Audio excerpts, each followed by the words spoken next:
सूरह कौसर कुरान की सबसे छोटी सूरा है, मगर उसका असर सबसे बड़ा है।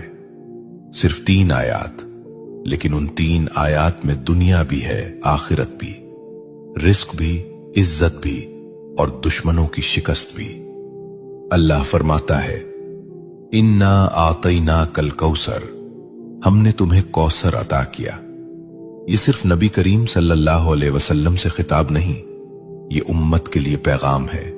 ये ऐलान है कि देने वाला अल्लाह है, और जब अल्लाह देता है तो गिनती खत्म हो जाती है। कौसर का मतलब सिर्फ जन्नत की नहर नहीं, कौसर का मतलब है खैर कसीर, बेशुमार भलाई, ऐसा रिस्क जिसमें कमी ना हो, ऐसी बरकत जिसमें जवाल ना हो। लेकिन सवाल यह है कि आज हम ये सूरा पढ़ते हैं, फिर भी तंगी क्यों है, फिर भी दिल बेचैन क्यों है, फिर भी इज्जत के लिए दर दर क्यों जाना पड़ता है।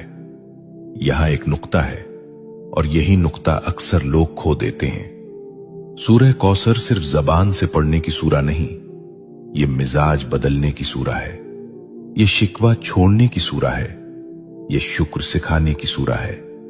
जो अल्लाह पर छोड़ देता है, अल्लाह उसे कौसर अता करता है। शेख अब्दुल कादिर जीलानी रहमतुल्लाह अलैह फरमाया करते थे कि जिस बंदे का दिल अल्लाह से जुड़ जाए, उसके हाथ खाली नहीं रहते, चाहे जेब खाली ही क्यों ना हो। सुनो, रिस्क सिर्फ पैसा नहीं, सुकून भी रिस्क है, सेहत भी रिस्क है, औलाद की नेकी भी रिस्क है, और इज्जत से जीना यह भी रिस्क है। सूरह कौसर हमें सिखाती है कि पहले अल्लाह की नेमत को पहचानो, फिर उस पर शुक्र करो।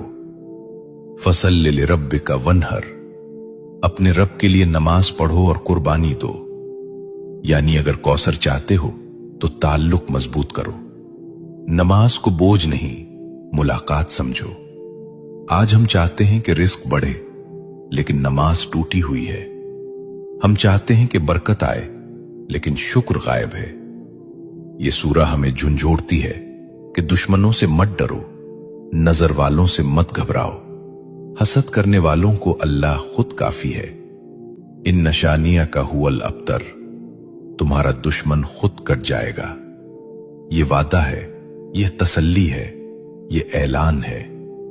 अगर तुम अल्लाह के हो गए तो कोई तुम्हें मिटा नहीं सकता। ये सूरा दिल को हिम्मत देती है कि खामोशी में भी अल्लाह काम कर रहा है, कि सब्र में भी अता छुपी हुई है। लेकिन यहां एक और गहरा राज है जो अक्सर लोग नहीं जानते। वो राज ये है